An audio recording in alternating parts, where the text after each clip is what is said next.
This video is about saving lives through killing. Let's imagine that you could go back in time and become a doctor or even just an EMT. Let's say during World War II, Pearl Harbor gets bombed and you want to save lives rather than take them. So you become a medic. You refuse to carry a firearm, and you might save one or two lives before you get shot. You might save half a dozen. You might save a few more than that if you're a rare exception. But let's imagine that you could only save those 6 lives because you wouldn't pick up a gun. Now let's imagine if you had picked up a gun and shot Adolf Hitler instead. You could have potentially saved millions of lives.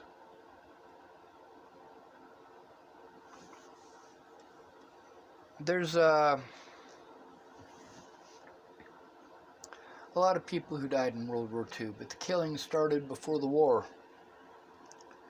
Joseph Stalin started killing his own people well before the war.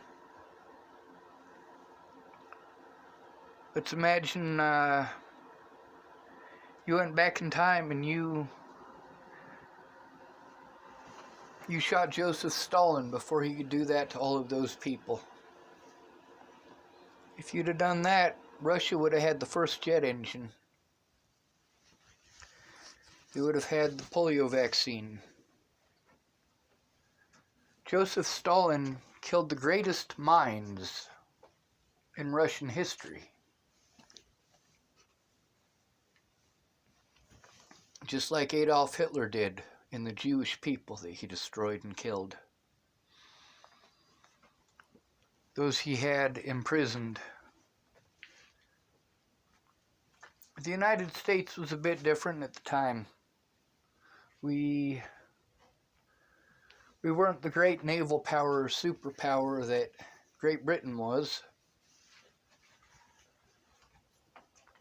But we had industrial might. And we had a lot of intelligent people.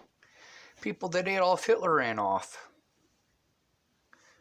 We want to give the atomic bomb that credit to Albert Einstein, but the fact is, Albert Einstein defected with 6 other scientists from Germany. And when we dropped the bomb on Hiroshima and Nagasaki, we claimed that it was to save lives. Is that true? By dropping those 2 bombs and killing close to 1 million people, did we really save any lives? Kind of like with Hiram Maxim, believing that if he made a machine so terrible as the Gatling gun, was that Hiram Maxim? No, it wasn't. No, it wasn't. Who are we giving this history to? Who were we giving credit to? Was it just those 7 scientists? No. There were literally thousands of scientists working on the Manhattan Project.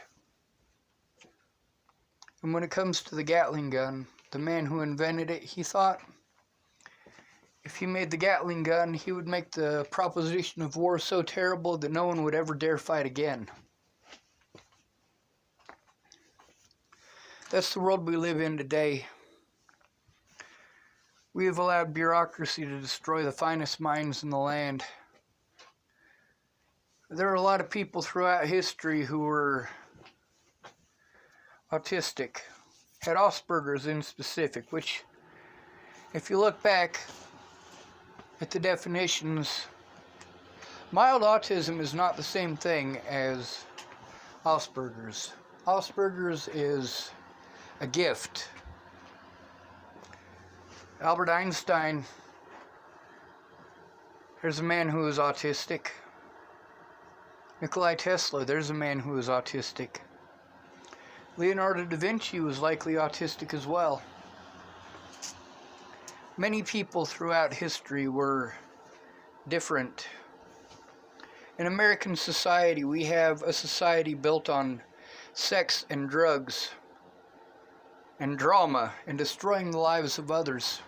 Our video games are mostly about killing. Our TV shows are mostly about killing. Our entertainment in America is death. Sports have nothing on TV. TV, where we watch the news and it's about killing and about how terrible the world is we live in. Then we watch MTV. Used to be about music. Now it's on MTV. Drama. Drama, drama, drama, drama, drama. I'm out to save lives, but I don't believe that lives can be saved by killing. I don't believe that killing Stalin or killing Hitler would have stopped what happened in World War II. If it hadn't been them, it would have been someone else. Heinrich Himmler, he's the one that whole Aryan race bullshit came from.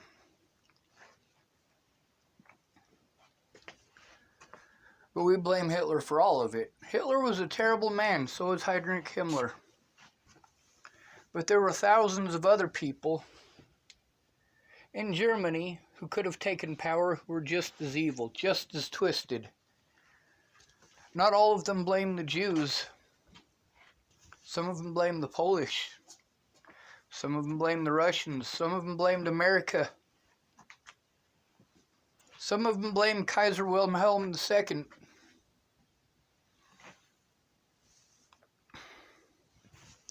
If it hadn't been Joseph Stalin, who else could have come to power and done such terrible things? See, it wasn't the decisions of the hierarchy that made all these things happen. It was the willingness of the people to go along with it. There was so much hatred after World War I and so much devastation that entire generations of Russians, Germans, Japanese, Americans, British, French hated each other for decades. 1918, World War I ended. There was a boom in having children.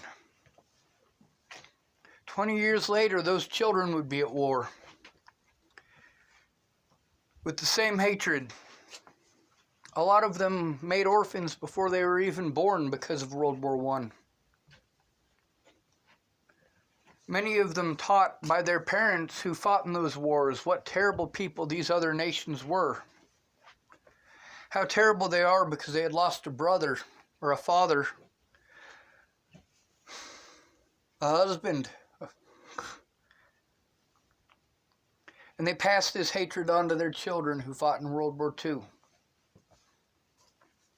After World War II, America was so entranced by what the Nazi Germans came up with, which, by the way, was not Hitler's doing, but the doing of thousands of scientists, construction workers, builders of all sorts, thinkers, all of them with the same bias and hatred. So the United States since then has adopted Nazi tactics. We have been slowly destroying the Constitution to allow the hierarchy more power over the media, more power over our lives, the power to steal our children. You have to be afraid of your children being stolen. Maybe you shouldn't have had unprotected sex. Lucky for you, there's people like me who will do our damnedest to keep them safe. You fucking cowards.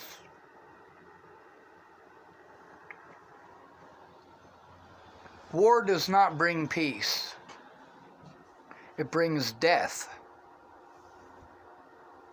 Sometimes you have to make a compromise to bring peace. But does that compromise include the death of someone else? Natalie didn't need to die. Bureaucracy stood in the way of the right thing being done, and it stood in the way every day since. But that didn't start with Natalie, and it sure as hell didn't start with me.